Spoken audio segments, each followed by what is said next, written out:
The Boston Celtics finished last season 57-25, number 2 in the Eastern Conference. Faced a lot of adversity at the start of the season, but made their way all the way to the Eastern Conference Finals and was essentially one game away from making it to the NBA Finals, making it back to the NBA Finals, right? What's next for the Boston Celtics? Run it back with their new coach. I just think they should do it again. Now, I will say this. If you don't want to be there, then they should trade you. Pritchard, you don't want to be there, then they should replace you. That's how I feel. But for the most part, their core, if at the end of the day, I don't care what we feel, the core is successful. They have been to the playoffs, deep in the playoffs, at least since Jaylen Brown and Jayson Tatum has joined the squad. And Marcus Smart was in 2014. And then we got the two J's, the two Williams, Grant and Robert. What? That's the core. They've been there the whole time. What you can be guaranteed is that they will make it to the playoffs. That's number one. So do you want a team to make it to the playoffs or don't you? If you switch it up, it's almost like they're too close not to try it one more time. That's kind of how I feel about it. Just too close. One more time. Can they just do one more time? I think the challenge is that they don't want to pay. Well, I would say they don't want to pay him. The discussion is around Jaylen Brown, and will they be willing to pay him $295 million? And I say, break the bank. What? Don't let recency bias change how you feel and how much he has contributed to your roster at his young age. I think they should run it back. Mm-hmm. You know what? I do too. And the thing is, I say you keep the Jays together because, as you mentioned, they've done everything. They've been top of the Eastern Conference. They've been to the Eastern Conference Finals. They've been to the NBA Finals. What? Now, here's the thing, though. Here's my caveat. You got to keep the two Jays, but as a bonus, you got to keep Marcus Smart because I think he's their glue guy. Because if you look at them play on the court, as great as Jayson and Jaylen are, I never see them rallying the team together. It's always Marcus Smart. Yep. Right? Yeah, he's their emotional leader. I mean, if I'm being honest, the way I view Marcus Smart, it's like he's their Draymond Green of the Boston Celtics. That's fair. Yeah, I totally agree with you on that. And Heart I think and that soul. Yeah. I think that the idea of starting over and breaking up this core group that they have, I think it's still too soon.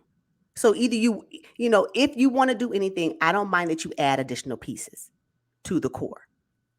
But other than that, no. What? And there's so many trade discussions in the media right now regarding Jaylen Brown that I'm like, why for that? No, who you gonna get for him? Let's just be honest. I know that you're like, oh, game 7, he did. Well, he did have an injured hand. Do we not forget that? Mm-hmm. Nonetheless, if you want your team to at least make it to the playoffs and go deep in the playoffs, then you need to keep the core together. If you want to start over, then just start over. Because that's exactly what's going to happen. Yeah, the fact that everybody wants Jaylen Brown, if I'm part of Celtics management, I'm like, oh, that's the reason for me to keep him. I'm not getting ready to make another team better, especially a team in the Eastern Conference. Why? Exactly. Jaylen Brown his upside is still too great. His contribution to the Boston Celtics culture and their success has been too dominant for them to even consider trading him right now. Likewise, I feel the same for Jayson Tatum. And like you mentioned, Marcus Smart. If you're going to keep anybody, and I believe you should keep both of the Williams. Now, Grant, I mean, he's a role player. He's a role player. He does what he's supposed to do off the bench. Robert Williams, I still think you should continue to develop him. Like, why would you get rid of those 5? I don't understand it. I don't get it. To get what in return? Hopefuls? I hope you can fit in this culture. I hope you can fit in this environment. I hope you can. Why? Have you not seen what other teams have done when they broke up their core, when their core dismantled? What happened? We're still looking for them.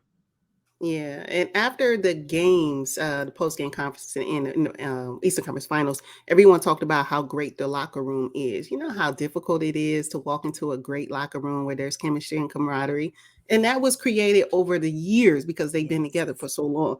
Now, speaking of Robert Williams III, I think it's time that we put a spotlight on him in lieu of Al Horford. Yes. It's time. Robert Williams III has the potential to be Defensive Player of the Year. Have you seen his wingspan? Have you seen the way he clogs the middle? When they threw Robert Williams III in there, Jimmy Butler was like, yeah, nah, I'm not coming in there, And that says a lot about his defensive capabilities. He's young. He's athletic. he's a traditional big. You don't see him shooting in the perimeter and stuff like that. No, I say it's time to move Robert Williams into the starting lineup and allow Al Horford to back him up and also provide that veteran leadership. That's I what they don't need. I don't think Al Horford would have a problem with that. And I think the only reason why Robert Williams did not start is because he was injured and they were monitoring his injury throughout the whole postseason. But if he gets back on track, I do believe he'll be in the starting lineup if they keep him, and I think they will for the next season. He needs to be. I mean, he's young. Why do these teams no longer want to develop talent? What is that about? We just don't develop anybody. Everybody's supposed to come into the league ready to go. No, that's not what it is. Who are you going to develop? I just think that if you think about keeping your stars together, i.e., Golden State Warriors, the likelihood of you being successful will come. And they want to be there and they're playing. I just think that the only thing that may have changed, that may have delayed them or stopped them from moving forward this season is because of their new coach. Now, I'm not saying that he was the cause of it, but that change from Ime Udoka to Joe Mazzulla was huge for them. Right. And it was an adjustment. So now since Boston Celtics has determined they're going to keep him as head coach because Brad Stevens is a little loyal, and I appreciate that. Right. Let's see what he do next season. He got the experience. He knows what to expect. Now that he's going to be losing 3 assistant coaches, he can now pick his 3 assistant coaches or whoever he wants to pick on his team. And then let's see what they can do. But to dismantle the 2 Jays, I say no. I disagree with that. Now, speaking of Joe Mazzulla, and I think he needs to find belief in Grant Williams and Peyton. I don't feel like Grant Williams played enough in the playoffs. I don't. Peyton Pritchard the same. This guy was a first-round pick in 2020, Peyton Pritchard. He deserves to play. I agree. And that could be why, if he doesn't want to be there, maybe he's just not given the opportunity. But I think if Coach Mazzulla said, okay, these are your minutes, this is your role, I think both of them will be happy to suit up for the Boston Celtics. And that's a Coach Mazzulla thing. I agree. I think that Peyton Pritchard could have added more value to the postseason had he played more. I think so. In those pockets where Jayson or Jaylen didn't just really have the stroke at the time, I think he could have done that. But it's funny enough, Joe Mazzulla is not new to this roster. He has been the assistant coach on this roster for for a few seasons. Why you didn't know what you had? Like, I guess it's different to sit back and say you should do it and then to be a head coach and have to do it. So I guess it's 2 different things. But hopefully now he can sit back, watch film, see what he needs to do to fix it. But again, I think I do. Peyton Pritchard, he doesn't want to be there because I believe he believes he can offer more value somewhere else and get more playing time. And he could. And I believe that too. So, and Grant Williams at his size, 6'6", I mean, he's built like a Mack truck, right? He plays a lot bigger than what he is. And we know he can hit the corner 3 ball. He's really good on defense. I think he's the emotional leader of the second unit, right? If Smart is the emotional leader of the first, Grant Williams, throw him in there for the second squad. And I think they just have a really good team. And they should run it back exactly the way it looks right now. I agree. I agree. And don't forget Danilo Gallinari. He didn't play this season because he was injured. Let him come back, get into the rotation. Then let's see. They have another piece out there that they were unable to use last season. So. Yep. Gallinari, exactly. And that was disastrous, right? Because he was injured. I think he didn't get a chance to play at all. Nope. During the summer when he was playing for his country. So let him. He's had a whole season off. I think he will add much value to what the Boston Celtics need for the 2024 season. So just run it back, Boston. Don't let the news media have you guys believing that Jaylen Brown is not one of your primary core pieces, like 1A, 1B, however you want to put it, too valuable. And then I read somewhere that Jayson Tatum was like, no, I don't want Jaylen Brown to go anywhere. Now you better listen to your superstar and stop playing and keep him. It's just, you're not going to get that. And I was reading, and so here I am, like, okay, so if Jaylen Brown is going to go, who are they going to shop him to? Atlanta for Trae Young? Why? Oh, please. Why? You want Trae Young in Boston to do what? To disappear on defense? What you can get from Jaylen Brown is some defense.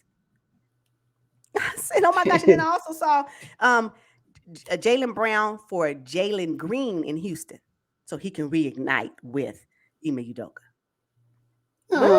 That's cute, but no. We're trying to win basketball games. People know. And then the last one, Trailblazers for Simons. Nah, I did hear a lot of talk about Boston needing a traditional point guard who can make life easier for the 2 J's. Okay, I get that. But I think Smart does an okay job. And so maybe that's why we're hearing Trae Young, we're hearing about other point guards to potentially come to Boston Celtics, but no. No, what you do is because Pritchard is a point guard. He's a traditional point guard. Put him in the rotation a lot sooner. Give him more minutes, and then you'll have that. You'll get that fix. Because Marcus Smart did a phenomenal job in 2022. Why all of a sudden we forgot about that? Mm-hmm. Him being a pseudo point guard led them to the NBA Finals last season. What? Stop, y'all. Come on now. The core is solid. I say don't get rid of them. Don't do it.